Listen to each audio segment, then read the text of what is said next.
بسم اللہ الرحمن الرحیم۔ السلام علیکم ورحمۃ اللہ وبرکاتہ۔ زنا کی غلیظ نحوستیں۔ لعنت ہو اس پر جو اپنی بہن سے مباشرت کرے، خواہ وہ اس کے باپ کی بیٹی ہو خواہ ماں کی، اور سب لوگ کہو آمین۔ لعنت ہو اس پر جو اپنی ساس کے ساتھ مباشرت کرے، اور سب لوگ کہو آمین۔ لعنت ہو اس پر جو اپنے باپ کی بیوی سے مباشرت کرے، کیونکہ وہ اپنے باپ کے دامن کو بے پردہ کرتا ہے، اور سب لوگ کہو آمین۔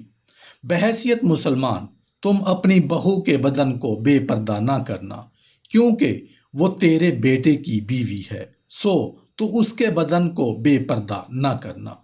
بحیثیت مسلمان، تم اپنی بھاوج کے بدن کو بے پردہ نہ کرنا، کیونکہ وہ تیرے بھائی کا بدن ہے۔ بحیثیت مسلمان، تم اپنے آپ کو نجس کرنے کے لیے اپنے ہمسایہ کی بیوی سے صحبت نہ کرنا۔ بحیثیت مسلمان، تم اپنی ماں کے بدن کو جو تیرے باپ کا بدن ہے بے پردہ نہ کرنا، کیونکہ وہ تیری ماں ہے، تو اس کے باپ بدن کے بے پردہ نہ کرنا۔ بحیثیت مسلمان، تم اپنے باپ کی بیوی کے بدن کو بے پردہ نہ کرنا، کیونکہ وہ تیرے باپ کا بدن ہے۔ بحیثیت مسلمان، تم اپنی بہن کے بدن کو، چاہے وہ تیرے باپ کی بیٹی ہو چاہے تیری ماں کی، خواہ وہ گھر میں پیدا ہوئی ہو خواہ کہیں اور، بے پردہ نہ کرنا۔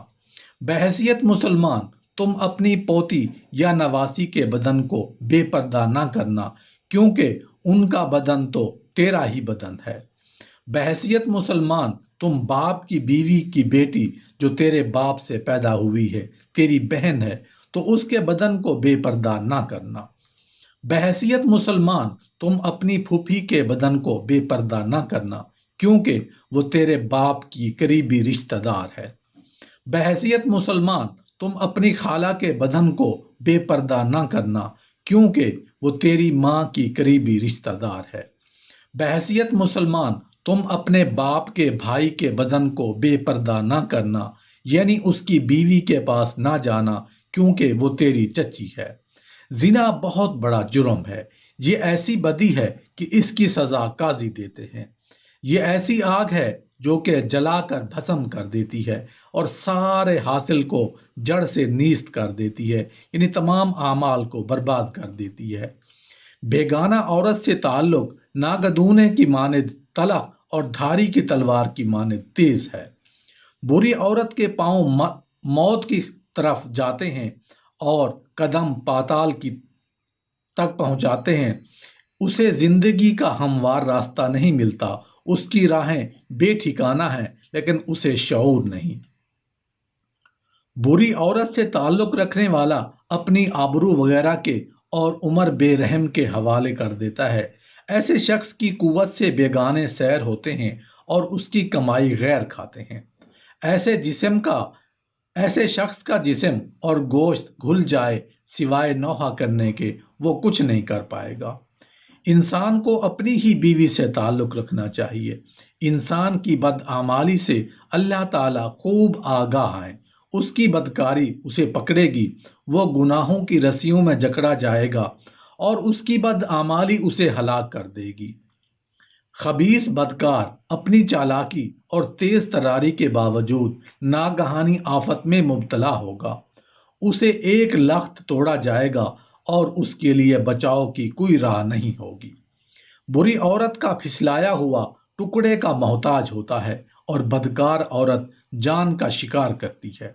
عورت سے زنا کرنے والا بے عقل ہے، کیونکہ وہ اپنی جان کو ہلاک کرنا چاہتا ہے۔ زخم اور ذلت اس کا نصیب بنے گی اور ان مٹ رسوائی اس کا مقدر ہوگی۔ بدکار عورت کے پھسلانے پر اس کے پیچھے جانے والا، ذبح ہونے کے لیے جانے والے بیل یا بیڑیوں میں سزا پانے کی خاطر جانے والے احمق یا جال میں پھنسنے والے تیزی سے جانے والے پرندے کی مانند ہے۔ بری عورت کے زخم رسیدہ بہت اور مقتول بے شمار ہیں۔ اس کا گھر پاتال کا راستہ اور موت کی کوٹھڑیوں کو جاتا ہے۔ زنا کی وجہ سے بدکار لوگ نجس اور آلودہ ہو جاتے ہیں۔ زنا کی وجہ سے سابقہ قومیں آلود ہو گئیں، ان لوگوں کی بدکاری کی وجہ سے ان کے ملک بھی آلود ہو گئے۔ کسی بستی میں زنا اور سود کے عام ہونے پر اس بستی کے لوگ عذاب الہی کے مستحق قرار پاتے ہیں۔ زنا کے عام ہونے پر نیک اور بد سب لوگ ہلاک کیے جاتے ہیں۔ جہاں اعلانیہ طور پر زنا کے جرم کا ارتکاب ہو، وہاں طاعون اور ایسی بیماریاں پھیل جاتی ہیں جو کہ ان کے پہلے لوگوں میں نہیں تھی۔ کسی قوم میں زنا کا عام ہونا ان پر اللہ تعالیٰ کی جانب سے موت مسلط کرنے کا سبب بنتا ہے، اور اس میں اموات کثرت سے ہوتی ہیں۔ کسی قوم میں اولاد زنا کی کثرت اسے خیر سے محروم کر دیتی ہے اور اس کے عذاب الہی میں گرفت میں آنے کے امکان کو بڑھا دیتی ہے۔ حدیث شریف میں آیا ہے، جس کا مفہوم آپ کے ساتھ شیئر کر رہا ہوں، کہ زنا کرنے والا مرد قیامت کے دن قبر سے اٹھے گا اور اس کی دونوں آنکھوں کے درمیان عورتوں کی مانند شرمگاہ ہوگی، اور زنا کرنے والی عورت قبر سے اٹھے گی اور اس کی دونوں آنکھوں کے درمیان مردوں کے مانند عضو خاص ہوگا، اور اس کی شرمگاہ سے پیپ اور خون بہے گا۔ اگر اس کا ایک قطرہ زمین پر گر پڑے تو تمام دنیا گرمی کے مارے جلنے لگے۔